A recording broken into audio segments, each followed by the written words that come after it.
see on the news that the sky is falling every day. Oh my God, the Dow is down 800 points. Yeah, the Dow was down 800 points. You know what I did? I put $5 grand in the market yesterday. My stocks were down like 6%, maybe 7%.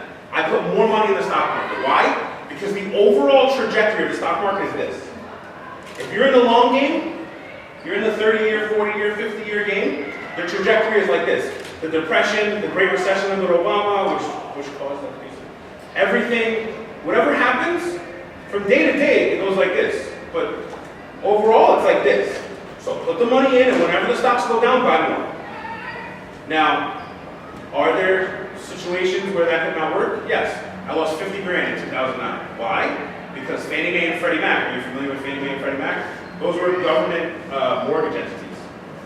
And I was like, there's no way they're going to fail. There's no way. The government will never let it fail. The stock used to be $42. It went down to 18 cents. I won 25 grand in each. I was like, I'm going to be a millionaire. I'm going to sit back. I'm going to be a millionaire. It's over.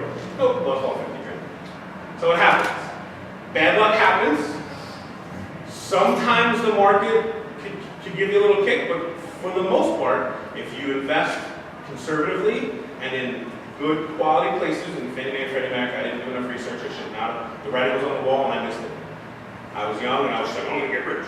So for the most part, like I said, the trajectory of the market is this. Bet on this. Now, if at some point the country goes under and there's anarchy and there's no more stock market, well, then you have bigger problems. Because the money that you have that you wouldn't have put in the market is worth nothing anyway. Right? So if we go into that kind of like zombie apocalypse thing, well, your money's worth it, so don't worry about it. What tells you that you should invest in certain? I'm going to show you. But, read your taxes. Read your taxes. When we have something on our restaurant bill or our Macy's bill that's $35 off, we're like, I'm going to call out right now and give them $35. But when the government sends you a bill for $18,000 for taxes, you don't give a shit. Why? It's the biggest, most important bill in your life. And you never fight it, because the government's scary. Well, reading taxes is fine. There's nothing, it's just a grievance. You say, hey, I don't owe this much, I think I owe less. And they say, well, how much less? You say, I don't know, you tell me. And usually, for the sake of getting the paperwork out the door, they will give you a 10% reduction. Typically. They will give you a 10% reduction. Now, I used to live in 185th Wadsworth. I'm familiar with Nelson. I know how people do with Alvarez. Listen, do not mess with Uncle Sam. Uncle Sam is a G. He will come take your shit, and you will not get it back. Uncle Sam is a G. Now, I have no better advice than that. I used to play around. I used to go to Alvarez. I used to play around a little bit. I used to do whatever. Don't do that. Because hopefully, at some point in your life, you will get to the place where you make too much money to play those games. And the stakes are too high. And at some point, they will come take you. They will take everything. I don't care what kind of lock you got on your house. I don't care what you got on your car. They will pick your car up and carry that shit away. And they will come into your house and kick the door down, take all your shit, and kick you out. And that's just the way it is. Do not mess with Uncle Sam. He's a G. You never met a G like Uncle Sam. Oh, why should you have an LLC? When I got engaged, I took my wife on a surprise 3-week trip to Europe. Right in the middle of the trip, we went to Paris, and I rented out the restaurant, and I got a photographer, and I got a videographer, and we live streamed it to her parents' house. They watched it.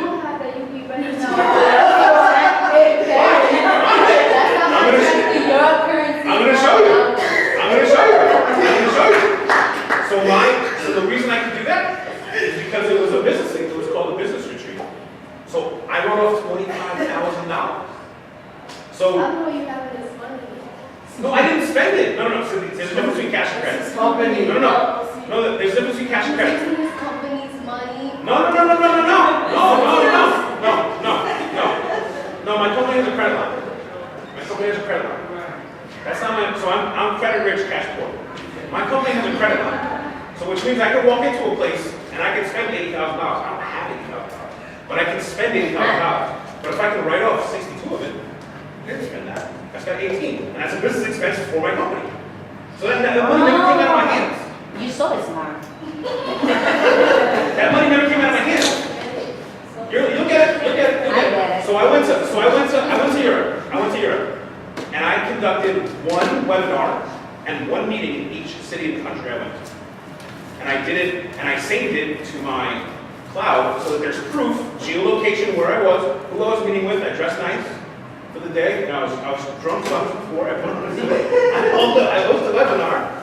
That whole trip is now spent. It's a business retreat, right? And my wife was my liaison.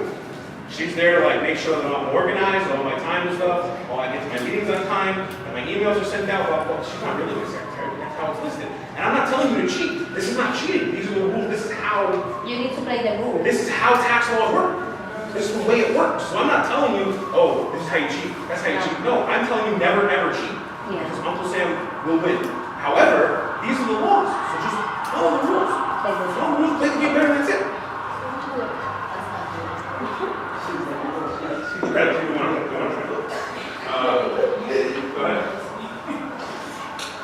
Like every time I eat out. Can you make it a business meeting? Yeah. Yeah? So they is me. When it's a business meeting, when it's considered a business meeting, I can. How you prove that? You don't have to prove? I'm about to explain. So I go somewhere, and listen, if I'm going out with my grandmother, I can't lie and say it's a business meeting. Not every time I eat out it's a business meeting, but a lot of the times, I go out with a friend or a buddy or whatever, and we talk about business. We talk shop for 20 minutes. Yeah. And we send each other some emails. So when you went back to the wife, Yeah, because I was pitching them a financial literacy course for their staff. Yeah. So, again, I don't want anybody to break rules. Do not break rules, because they will win. You can't win. However, learn the rules Later. to the game, play the game better. And the new Trump tax plan, as much as I hate the guy, the new Trump tax plan, if you take advantage of it, will save you tons of money. Tons. Now, my wife is a teacher. She used to be able to write off all of her expenses in class. Now it's only $250. However, there's a whole new line item that allows for $12,500 of expenses if she reads the rules. But most of the people upset about that haven't read it, so they don't know about that new $12,500 line. All they hear is, oh, I can only write off $250. It's not true. There's a new line item that, no questions asked, $12,500. So, we write on that. Go ahead. where can we get all of this information? We're gonna go over it. Yo, you know, I'm paying bills on the weekend like I'm doing. Okay, car leases. I'm gonna say this loud and clear. Do not lease a car! Ever! Never! Do not lease a car! Ever! Never! Do not lease a car! Ever! Never! This is why. Leasing a car is a perpetual rental. What? It's a perpetual rental. Perpetual, ongoing, never stops. So a car lease is a perpetual rental. You rent this car for 3 years, you give it back. You rent a new car for 3 years, you give it back. You rent a new car for 3 years. You are never building equity. It is not an asset. It is only a liability, and it reduces your debt-to-income ratio, your DTI. Now, your debt-to-income ratio is exactly what it says. Your debts, your income, the ratio that it is. So if you have $30,000 of debts and you have $100,000 of income, you have a 3-to-1 ratio. Now, if you have a 1-to-1 ratio, no one wants to talk to you. If you have a negative ratio, no one wants to talk to you. Unless sometimes it's a house, and it creates buying power. Like, so I bought my house in Queens. I live in Forest. I don't have a house, I have an apartment. I bought my apartment in Queens, Forest Hills. I bought it for $338. It's now worth $480. I have $150,000 in equity. What did I do? I took out a $120,000 HELOC, which is a home equity line of credit. I bought 4 houses in North Carolina. $30,000 down payment each. The mortgage is like $600. The rent pays the mortgage. Boom. Now those are assets because they bring in money. A little bit. I make like $80 a month. It's not a lot, but I'm building equity. Yeah. So now these things are listed as assets, right? It's not magic. It's just learn the rules, play the game better. And I'm not like, I'm not rich. I didn't have $330,000 to give someone. I just got a mortgage, and then there was equity built because the property value went up. So I took advantage of the equity. That's it. Oh, well, wealthy people because they don't care. They also pay $17,000 a month rent. Now, because they don't care, they're really rich. But you're trying to get rich. So you don't have any equity, you don't own it, it's a perpetual liability, and you're wasting money. Now, if you insist on leasing a car, do it like this. You do something called subvent the loan. Subventing the loan. Does everyone know how a car lease works in general? No. Okay. So to make the math easy, we'll make the car worth $50,000 just to make the math easy. So a car loan, a car lease is the car's worth $50,000, $25,000 in the loan, $25,000 what they call residual value. That's the ending value of the car, right? So now you take the $25,000, you divide it by how many months the lease is, typically 36, sometimes longer. Don't do longer because you pay more interest. Do 36 months. So you divide 25,000 by 36, that's your lease payment, okay? Plus your interest rate. Now, if you subvent the lease, the dealership likes that because that means on paper, they're going to be able to have a higher ending balance. So what they do is they'll say they subvent 4,000, which means it was 25 to 25 before, now it's 21 and 29. So now you're paying 21,000 divided by 36 instead of 25,000. And on average, depending on your interest rate, every $1,000 on the loan is about $30 to $50 a month. So if you take $4,000 off the loan, that's anywhere between $120 and $200 a month or less a month, right? Which is, $2.5 grand a year. So you save like $2.5 grand a year. Now that's if you insist on leasing a car. What I did with my car is I reverse subvent, right? That means that I asked them to actually charge me more now. So if it's $50,000, I want my ending value to be $20,000. So I pay $30,000 now, and my car's worth $20,000 on paper later. Why do I want that? Because it's going to be worth more than that. At the end of my car loan, my car will be worth what it really is worth, which is about $25,000. So I'll have $5,000 to play with. Right? So I can either keep the car and just have it, or I can buy the car from the dealership and sell it for a profit, and take that profit and roll it back over to the car. Right? That's what my LLC is doing, because my LLC is going to keep the car, so I'm going to drive that thing till it has 300,000 miles, so the wheels fall off, and write off every little bit. But I would urge you not to lease a car. Go finance some 5-year-old pre-existing, certified pre-owned. It has the same warranty as a new car. It has the same service members as a new car. It comes from a dealership just like a new car. It's got a cute little sticker in the window just like a new car. You're going to feel like you have a new car, but it's going to cost half the price. Do not lease a car. That's one of the emotional things that people do with money. They want to come on the block stunting. Listen. Whoever's on the block worrying about your car, in 10 years you're not going to care what they think anymore. You shouldn't care what they think now. And I understand if you do now, but you're not going to care. Whoever's playing dominoes in the corner, don't worry about what they think of your car. You're going to have a better credit score, you're going to have more money in the bank, and their car, they might have a Benz, but there's no gas in it, they don't have to take it nowhere. Where are they going? Where are they going? They don't drive this nowhere. I'm just being honest. This is where I come from. The dudes that were on the corner when I was a kid are still in that corner. They're still in that corner. 55 years old, 3 kids working at Domino's. I'm not trying to clown anybody for working at Domino's, but I know that he has more potential than that. I know that he could have done more than that. He didn't because he's just holding the clock. That's just what he's doing. So and that's fine if you know people like that or that's your brother or whatever it is. I'm encouraging you not to live that life, and I'm telling you how not to live that life, right? Go ahead. Oh, here we go. Mutual funds. Everyone says get a mutual fund. That's not a bad idea. But I would invest and research my own mutual funds because fees are a killer. A killer. I'm going to show you some graphs later, some stuff later to show you how much fees can really kill you.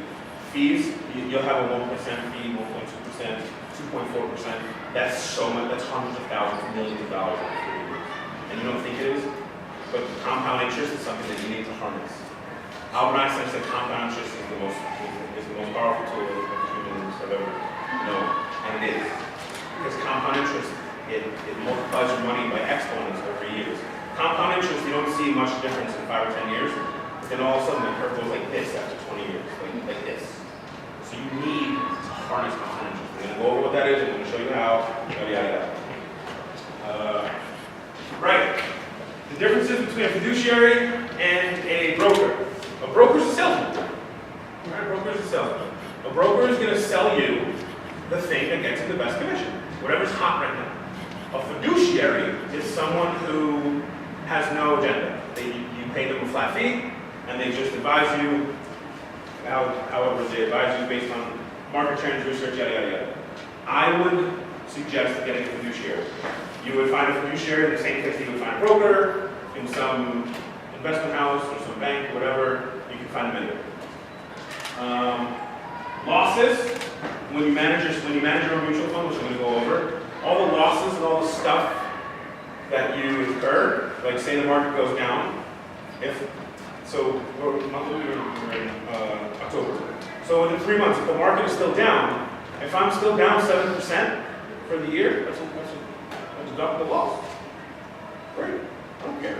Because I'm in the 30, 40 year game. The market's going to go back up. But I get to write off those losses now. That's awesome. I'm not mad about it. Lose more. Go ahead, go down more. I'm going to buy more, and I'll become more later. Now also, what you should do is open a DRIP. Write this down. A DRIP, a dividend reinvestment platform, or program, what's called a DRIP. Now what this does is it invests in certain like ETFs. Do you know what an ETF is? Electronically traded fund. So stocks are traded on the NASDAQ or the Dow Jones, right? But you can't buy a share of the Dow Jones until now. So now you can buy a share of the entire Dow Jones, it's called ETF. Now, you don't have a piece of a specific stock, you have a piece of the whole market as a whole, right? So like, Apple goes down, Google goes up, if you own Apple, you suck, if you own Google, it's great. You just own a share of the entire market itself, or the S&P 500, you can have a piece of the S&P 500. Now, do you know what the S&P 500 is? So the S&P 500 is the best performing 500 stocks in the market. There's thousands of stocks. The S&P is a list of the 500 best ones. So invest in the S&P 500. They are certified better than the rest. Just invest in the S&P 500. It's right there for you. Just learn the rules, play the game better. So the S&P is just a list of the 500 best performing stocks. Now, so if you tap your money into some S&P stocks and you follow them over however many years, now you get dividends. Say you buy 100 shares. I know there's a lot of information. I'll send you guys the slides, but keep with me. It's not that crazy. So you buy 100 shares, and the dividend is like 60 cents. It doesn't sound like a lot of money, but you have 100 shares. Now, when you get that dividend, quarterly usually, you can either take that check and put it in the bank, or when you have a DRIP, it takes that money and rolls it back in to the stocks. So now so if the stock goes down, that's actually good for you, because your dividend does not go down if the stock goes down. The dividend is a guaranteed rate usually. So if the stock was worth $10 before, but now it's worth $7, you can buy more shares of the same stock with that rolled over dividend. So it's unavoidable. Stocks are going to go up and down year over year. So when that happens, you can take advantage of compound interest. And I'm telling you, after you're like 15, it's just like this, right? So after 10 years, you'll have like 80 grand. In 30 years, you'll have like $700,000. I'm going to show you how that is. But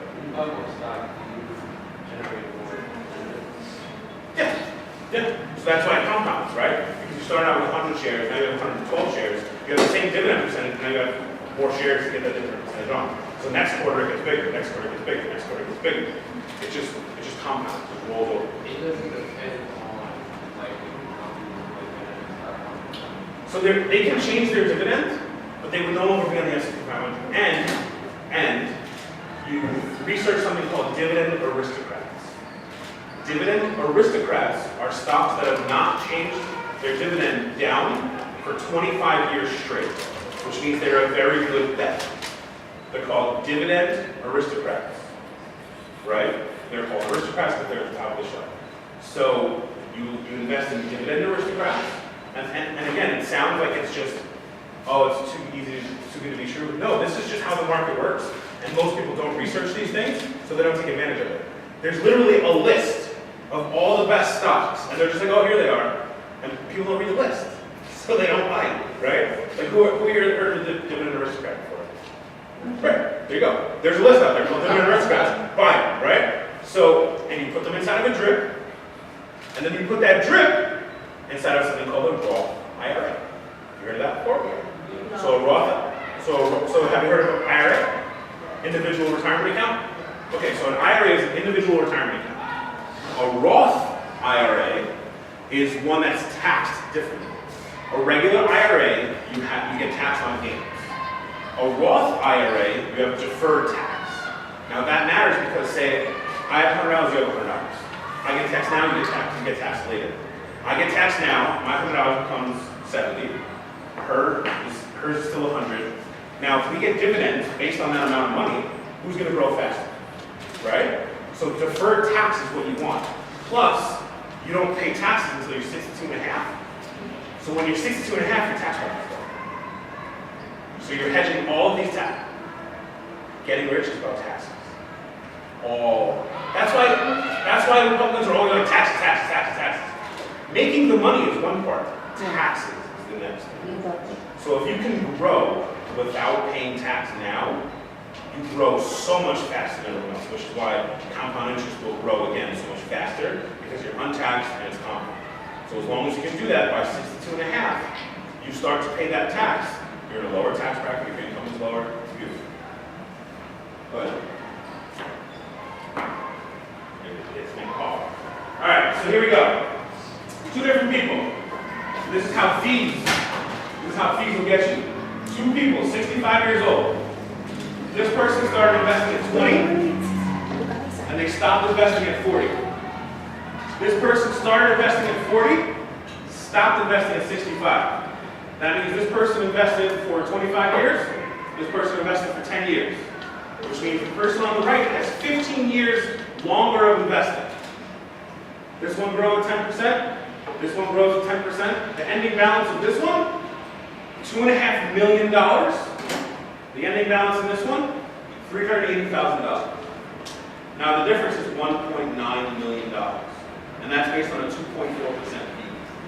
So if you were to have a mutual fund that you picked out and that you managed yourself, you'd be saving yourself that 2.4% fee.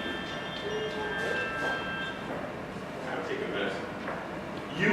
So you manage your own mutual fund, which sounds very daunting. It's not. Just like I broke down this aristocrat stuff, read a few books, I'll recommend some books. It breaks it down so easy. I'm not that smart of a person. I've just lived a few more years than you. I've made a ton of mistakes and I wrote them down. I'm not that smart. I just read stuff. I promise I'm not that smart. So, $1.9 million based on a 2.4% fee. Next slide. So this person, 80 years old, invested $10,000 at 20. This person invested in the index fund. This person invested in a managed mutual fund, which managed means someone else manages it for you, and you pay them to manage it 1%, 1.5%, 2%, whatever. Now, an index fund is what I was talking about. So you buy a piece, instead of buying water bottle company, you buy the Dow Jones, which is an index fund. Now, if you look at historically the Dow Jones, it's like this. It's not like this, it's like this. If you buy a piece of the S&P 500, it's like this. It's not just, it's like this, right? Historically, over the last 100 years. So growth is 7%, right? One person pays a fee, one person doesn't pay a fee. The ending balance over here, $574,000, $464. This person, $140,000. Go ahead. So, for those I have a question, like, all of us, Make me feel awkward. no, you said all of us, so like, kind of like sports students. Well, come on. No, yeah, bro. No, broke is more different. Broke is like a systemic broke is right now. Bro, we don't, I know I don't have $10,000 in the bank. Yeah, sure. So, if if I was supposed to invest in S&P or $50. 50 bucks. 50, $100. I'm gonna show you. I got a lot more shit. You'll see. There's some. I'm gonna show you. Next slide, please, sir. So wait. So this is $430,000 difference because this person paid a 2% fee.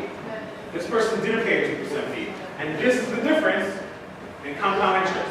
I know I'm throwing a lot of information at you, but just remember, compound interest made one person $400,000 more over 40 years.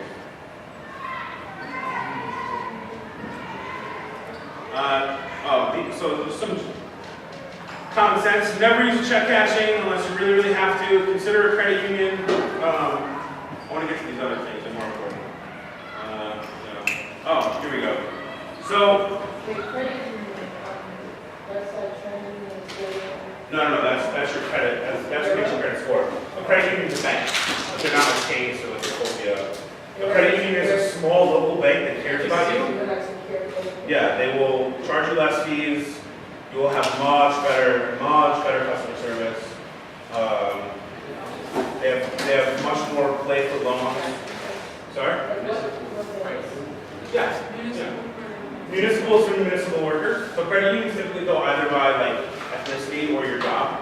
So like the Polish savings bank and Forest Hills, like they used to just be for Polish people, but now anyone can go there. Sorry? I do. Yeah. So I have a problem with like funding more. So I took all my money out of Chase. I keep a Chase account open because it's easier to do business that way. I can get paid by anyone. So I keep the minimum amount in there, not get charged fees, and I keep all my money in the credit. Because I don't want to pay for the default access by credit. Credit union, you say, yeah? Yeah. Like the story for our credit union as a teacher. There's a lot of little ways to save money. So if you're not sure how to pick car insurance, right? You aren't sure how to shop around for car insurance. There's two websites. It's called GABI or the Zebra. You just download it. It's a little app. You put in your age, how much money your car is, yada yada yada, and it'll show you like the best interest rate. If you are interested in investing in real estate but don't know how, there's a little app called Fundrise Starter Portfolio, which is a little app. You just put $50. So what it does is it spreads your money over commercial real estate or private real estate properties. You don't have to own the whole thing. It's almost like stocks for real estate. You just own a little piece of different pieces of real estate. Download something called Truebill. So remember how I was saying everybody wants to spot for $35 at Macy's? Download something called Truebill. You attach your bills to it, and it'll comb you through all of your bills and find you money. Every single one of you have something. Every single one.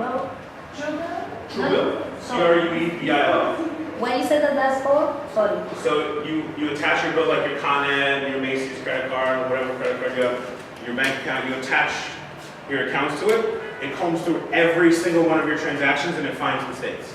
And it always finds mistakes. I mean, it's not going to be $1,000, but I got back $68. I made $68. And it's not like I spent $50,000 to get 68. It found something on an Applebee's receipt, and it found something, I don't remember where, but it was $68. What was it? Go. So what we do after we find the mistake? Nothing. It just does it all for you. Huh? Nothing. You don't do anything. You just download the app, and it finds it for you. And they find it? No, it works. No. You're in a beautiful time. These startups. So the new thing is to help you as much as possible so they look good. It's all about social credits. Every new startup is trying to earn social credits. So they want to help you as much as possible so they look good so they can sell to some company for $4 million. That's essentially what it's all about. And all of these are FDIC, they're all FDIC protected, they all have better business bureau ratings, they're all legit. I would never suggest you know what I mean? Like, I'll get in a lot of trouble. Ebates, download Ebates. I get a check every month from Ebates. Every single thing you buy, as long as your credit card is attached to Ebates, they give you a tiny little percentage back. I don't even know how the business model works. I don't see how they could do this, but I get a check for $12. Whatever. Oh, so if you're about to go shopping, say you have to go to Target, you do grocery shopping or whatever, you have to, wherever you go on this app called Ibotta. I-B-O-T-T-A. It's supposed to be like Ibotta, like I bought a car, I bought Apple. So it's Ibotta. So you go to that app and you search for the things that you need in that app, and then you go to any store. You go. Again, I don't actually understand how this model works, but it's FDIC insured and it's Better Business Bureau rated, so it's fine. So you take pictures of your receipt after buying these items, and I think that maybe they're sponsored by the app, so they give you a commission back for buying the thing that you found in the app, but you don't have to buy it from them. It's great. Yeah, wait, so you How find you it? go? Yeah, so you go to Ibotta. So like you need to go buy like sweatpants, and you're like, oh, I'm gonna go to Macy's to get these polo sweatpants. You find them on Ibotta. You're like, I'm gonna go buy these, and then you go to Macy's and you buy them. You take a picture of your receipt, and they send you 10% back. Yeah. I think they potentially sponsor, and they make money from advertisements. I'm not exactly sure. It's like how Facebook makes money. It's like how Facebook makes money. But as you say, Sorry?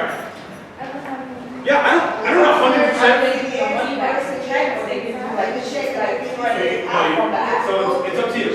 It's up to you. You can get credit on their site to buy stuff on their site. You can get a larger portion, or you can get money back in your account. Yeah, interesting.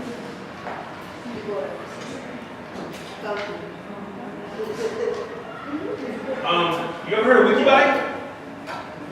So WikiBuy is a little add-on for Amazon. If you ever shop on Amazon, you download WikiBuy, and it always gives you like 6% rebate, 4% rebate, 12% rebate. So their business model is advertising. So they make money through advertising. They advertise for Amazon. Amazon gives them a commission, so they give you a rebate. So you get half of what their commission is, essentially. If you can't afford something, don't buy it. So you should not be paying credit card interest. Don't pay credit card interest. Because if you can't afford to buy it with cash, don't buy it. You should buy it on a credit card so that you can build credit, so that you can build a positive credit history. But if you cannot afford to buy something, unless it's like in a computer or a car, or like you're remodeling your kitchen, or like, do not buy something that's expensive that you need to use a credit card for. That means you can't afford it. That means you're living outside your means, and you shouldn't buy it. You shouldn't have it, because you can't have it. Wait till you can have it. Sorry? Yeah, make coffee at home. Make coffee at home. Stop ordering in. First of all, eating out, shit food, right? They don't use good oil. They use like canola oil. Like they don't make good. They don't use good ingredients. Make food at home. And listen, I get everyone has a different home experience, and the way I grew up was totally crazy. I get it. Sometimes I had to. But these are general recommendations for general life. Make coffee at home. Buy a thermos. You know, add up how many times you spent $4 on coffee. You could have had 35 thermoses and 6,000 gallons of coffee. Make coffee at home. I know that pumpkin spice latte is really delicious. Go to Target, get the little packets, put in coffee. Acorns. You ever heard of acorns? This is my acorns account. I'm going to show you my real acorns account.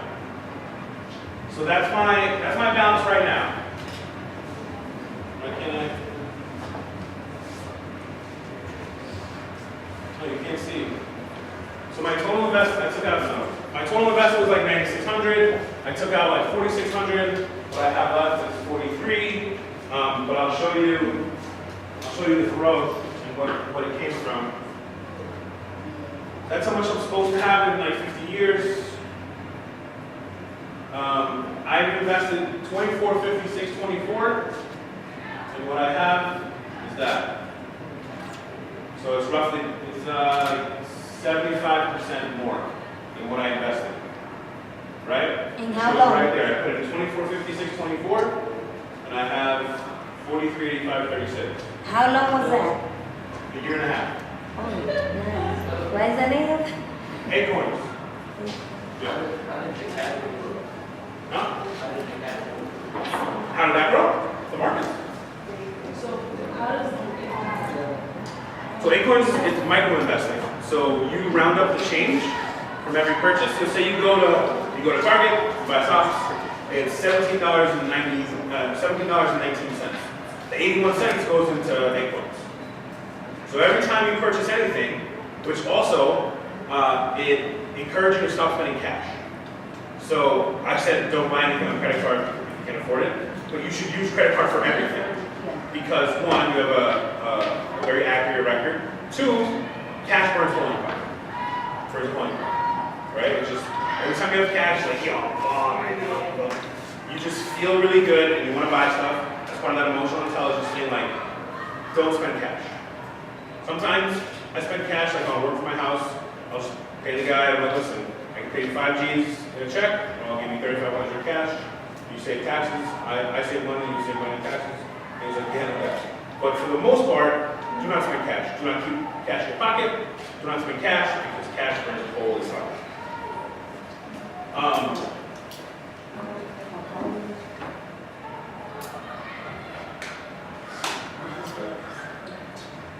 So that's my real Acorns. So I have a roundup multiplier. So say I have 19 cents left over from a purchase. I've chosen for Acorns to make it 10 times. So instead of 19 cents, it'll be $1.90. Now, 10 times seems like a lot of money, but it's 10 times the leftover from $1. It's 12 cents, 8 cents. It's not a lot of money. So like you're not taking too much money.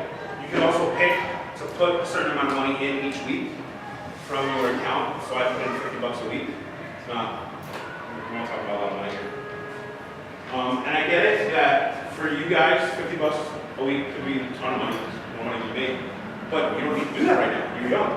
I'm 37. I need to be a little more aggressive with my savings. You're 15 years younger, or however, whatever age you are. It's fine. Start slow, but start. As long as you start, the more you do something, the more comfortable you get with it, and the more normal it feels. So investing is way less scary once you're already invested. These concepts, and a drip. I forgot to tell you how much to put into it. So the dividend